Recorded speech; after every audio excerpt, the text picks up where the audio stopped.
Frères et sœurs de l'émission Le Royaume de Dieu. Le Royaume de Dieu est proche. Il faudrait que nous nous repentions, que nous changions d'idée pour suivre le Seigneur Jésus-Christ. Il est très important de le connaître. Car si on le connaît, on le suit tranquillement. Et quand on le suit, on est sûr d'aller à lui dans les cieux. Aujourd'hui, nous voudrons parler de la sagesse. L'Écriture nous dit, moi et le Père éternel,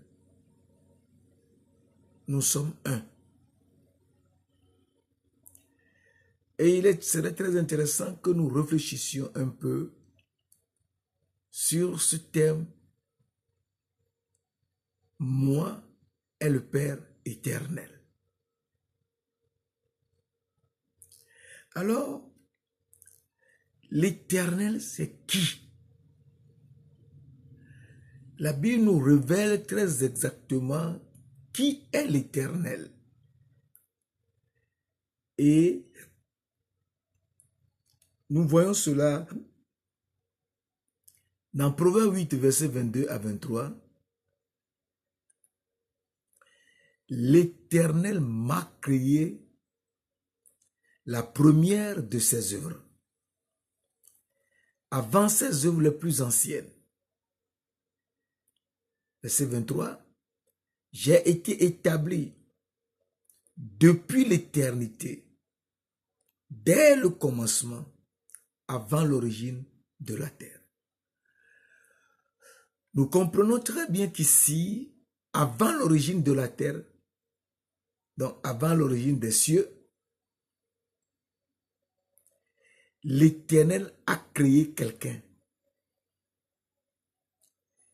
Et ce quelqu'un, il faudrait qu'on le connaisse, la première de ses œuvres.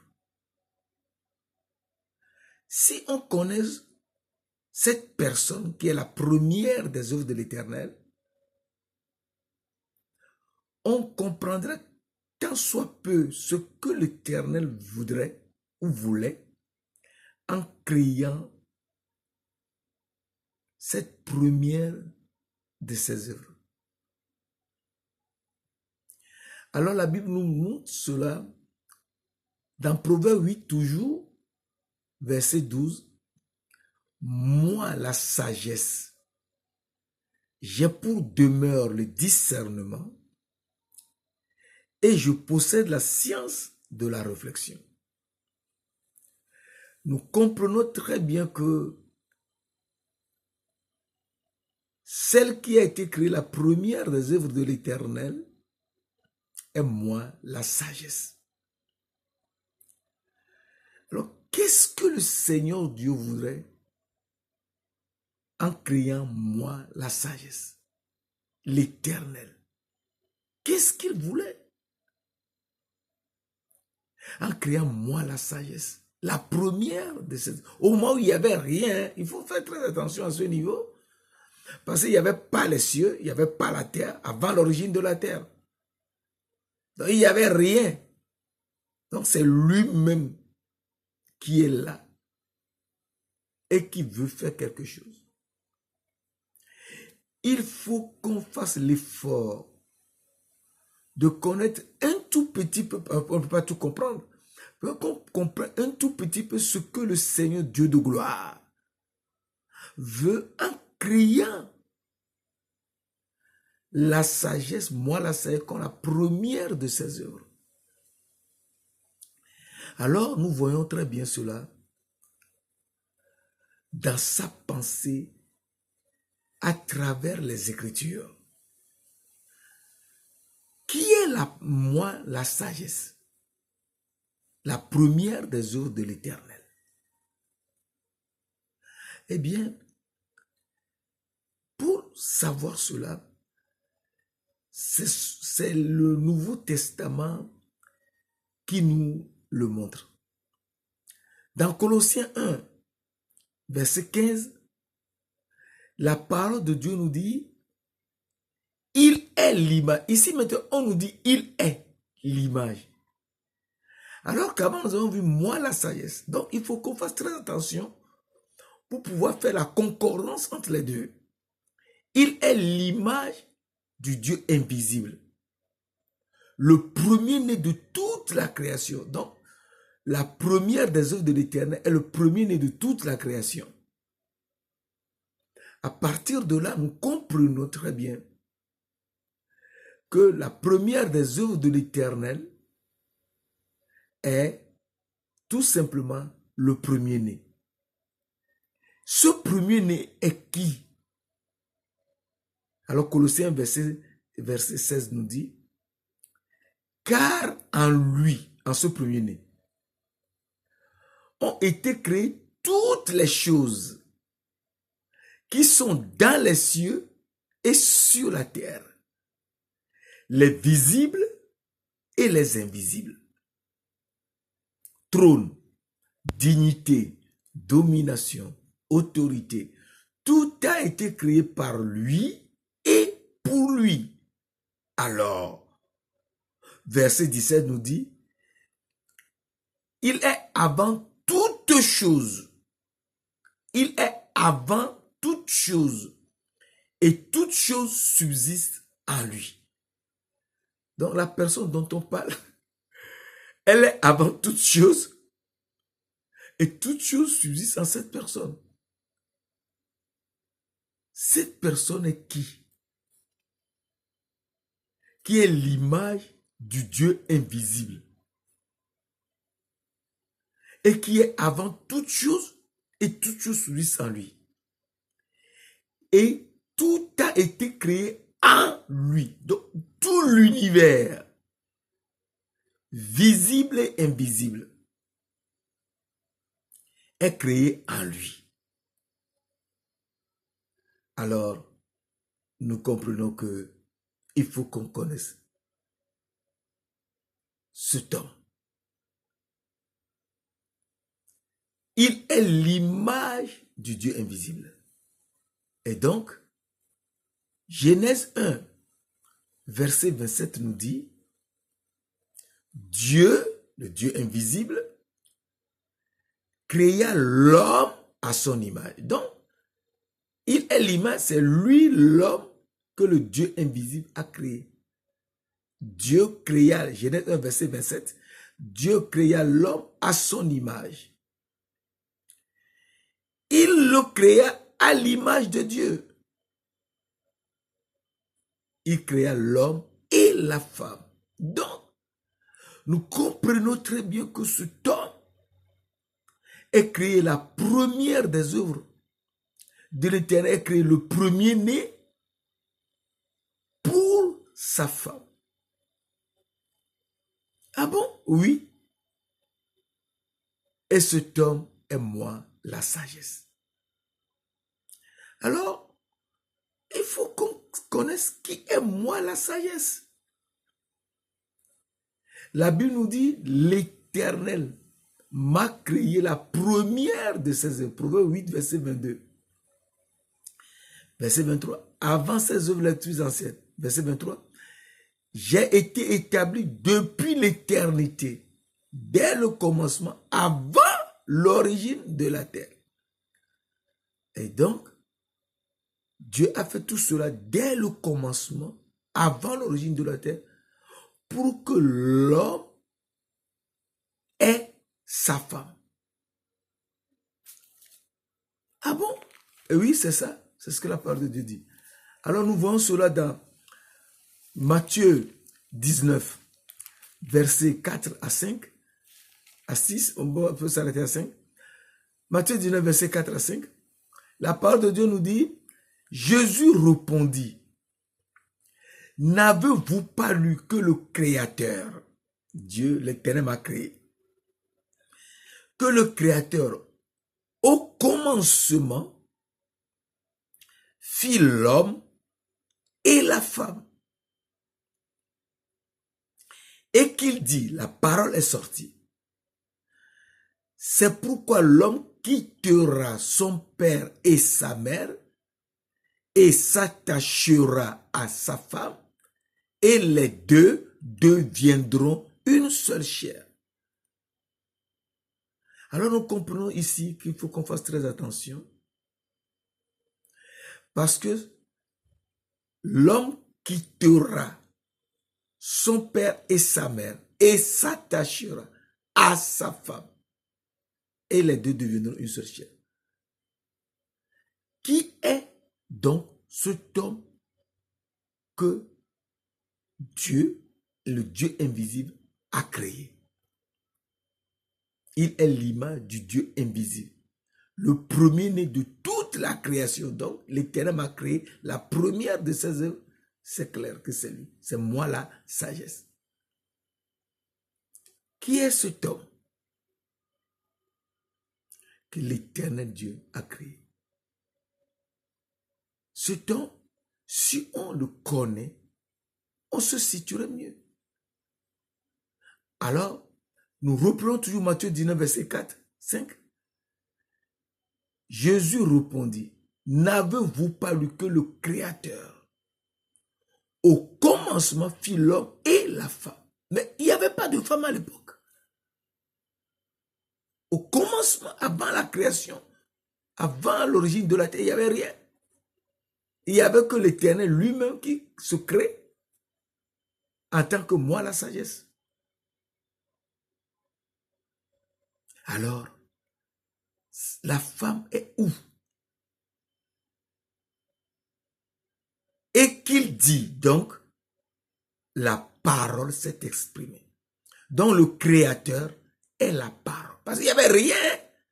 Il n'y avait personne. Il n'y avait que lui-même. Il n'y avait que le Créateur lui-même. Au commencement, avant l'origine de la terre.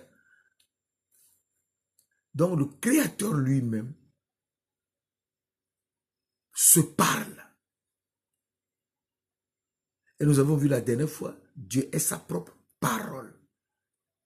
Et qu'il dit, donc le Créateur se parle. Le Créateur est la parole. Au commencement était la parole. Et la parole était avec Dieu. La parole qui était avec Dieu, c'est Dieu, c'est la parole qui a été faite chair. Et la parole était Dieu. Alors la parole était Dieu. Dieu est esprit. Jean 4, verset 24. Dieu est esprit.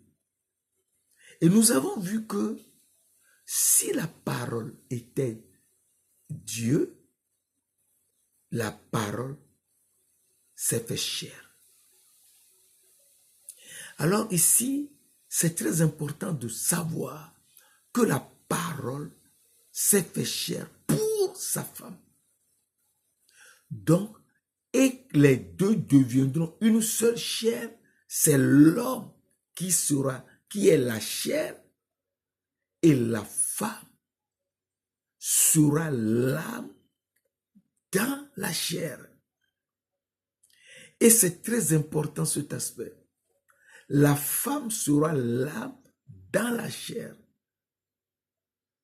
Et la parole, Jean 1, verset 14, et la parole a été faite chair.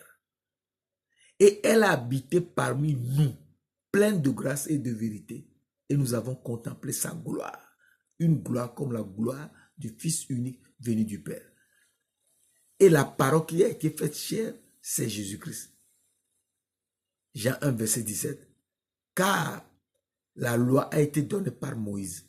La grâce et la vérité sont venues par Jésus-Christ. Donc Jésus-Christ est la parole qui a été faite chair. Alors Jésus-Christ nous montre quelque chose d'extraordinaire. Il nous dit dans Jean 10, verset 30, et qui est terrible, moi et le Père, nous sommes un. Dans Jean 10, verset 30, Jésus nous dit, moi la sagesse, et le Père, nous sommes un. C'est quel Père? Eh bien, c'est le Père éternel. Le Père éternel, qui est le Dieu invisible, lui, moi la sagesse, et le Père, ils sont un. Donc c'est lui-même le Père éternel. Oui, c'est lui-même le Père éternel qui a été fait chair. Alors, nous comprenons cela dans Ésaïe. C'est Ésaïe qui nous révèle cela. Dans Ésaïe 9, verset 5. Un enfant nous est né. Donc, lorsque Ésaïe a écrit cela, aucun enfant n'était né à l'époque. Mais nous est né. C'est comme ça que Dieu nous parle. Il faut qu'on fasse très attention. Ésaïe 9, verset 5. Un enfant nous est né. Un fils nous est donné. Et la domination reposera sur son épaule. On l'appellera admirable, conseiller, Dieu puissant, Père éternel. On l'appellera, l'enfant qui est né, hein, on l'appellera Dieu puissant, Père éternel, Prince de la paix. Alors nous comprenons que l'enfant qui est né est le Père éternel. Cela veut dire tout simplement que la parole qui est l'esprit a été faite chair. C'est toujours la parole qui est le Père éternel. L'Éternel m'a créé la première de ses œuvres. Le Père éternel a été fait chair et a habité parmi nous, plein de grâce et de vérité. Et c'est Jésus-Christ qui est venu avec la grâce et la vérité. Et il nous dit dans Jean 10, verset 30, moi et le Père, nous sommes un. Alors, s'ils sont un, il faut qu'on sache que c'est lui le Père. Oui, c'est lui le Père. C'est lui le Père qui va nous montrer le chemin pour aller au ciel. Il est venu jusqu'à nous sur la terre. C'est lui le Père. Le Père qui n'a pas...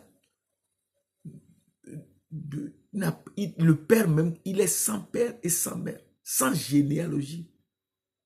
Il n'a ni commencement de jour, ni fin de vie. C'est le Père éternel. Et le Père éternel est venu jusqu'à nous. Il faut qu'on fasse très attention. Parce que le Seigneur nous montre dans Hébreux 7, verset 3. Il est sans père, sans mère, sans généalogie. Il n'a ni commencement de jour, ni fin de vie. Mais il a été rendu semblable au Fils de Dieu. Ce Melchisédek demeure sacrificateur à perpétuité. Donc, le Fils de Dieu, est lui-même Melchisédek, le Père éternel, qui n'a ni commencement de jour, ni fin de vie, qui est sans père, sans mère. S'il est sans père, sans mère, c'est lui-même le Père. Oui, c'est lui-même le Père. C'est lui-même le Père. Alors, il nous dit, dans Jean 10 toujours, que nous avons vu tout à l'heure, Jean 10, verset 30, il nous dit dans Jean 10, verset 30, celui que le Père, Jean 10, verset 36, pardon, celui que le Père a sanctifié et envoyé dans le monde. Il est envoyé dans le monde. Il s'est fait chair et envoyé dans le monde. Vous lui dites, tu blasphèmes. Et cela parce que moi, Jésus-Christ, j'ai dit, je suis le Fils de Dieu. Donc c'est Jésus-Christ même qui est le Fils de Dieu. Donc c'est lui qui est sans père, sans mère, sans généalogie. Il n'a ni commencement de jour, ni fin de vie. mais il s'est rendu semblable au Fils de Dieu. Ce Melchisédek demeure sacrificateur à perpétuité. Donc c'est lui-même le sacrificateur, c'est lui Melchisédek. Alors, on comprend que Jésus-Christ qui nous parle est bien le Père. Oui, il est le Père. Dans Jean 14, versets 7 à 9, il nous dit, dans Jean 14, et nous voyons cela très rapidement, dans Jean 14, versets 7 à 9, la parole de Dieu nous dit, si vous me connaissiez, vous connaîtriez aussi mon Père. Et dès maintenant, vous le connaissez et vous l'avez vu. C'est pas possible. Si vous me connaissiez, moi, donc c'est à l'imparfait. Si vous me connaissiez, vous connaîtriez aussi mon Père. Et dès maintenant, vous le connaissez et vous l'avez vu. Alors Philippe, le disciple Philippe, lui dit, Seigneur, montre-nous le Père qui est le Père. Et cela nous suffit. Jésus lui dit, il y a si longtemps que je suis avec vous. Et tu ne m'as pas connu, Philippe. Celui qui m'a vu a vu le Père. Comment dis-tu, montre-nous le Père? Donc si vous me voyez, moi Jésus-Christ, vous voyez le Père. Je suis le Père. Alors, tout le monde était confus. C'est lui le Père. Moi et le Père, nous sommes un. Et il nous le montre que c'est lui le Père.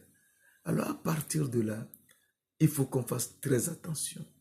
Lorsqu'on suit Jésus, il faut savoir que c'est lui le Père éternel. Jérémie 10, verset 10 nous dit, l'Éternel est Dieu en vérité. C'est un Dieu vivant et un roi éternel. C'est donc lui, Jésus-Christ, qui est le roi éternel. Il est le roi éternel, c'est lui Melchisédek. C'est lui qui est le roi de Salem, roi de justice, qui existait avant le commencement. Et c'est lui-même qui a fait le commencement. Et il a fait le commencement pour nous révéler, nous, sa femme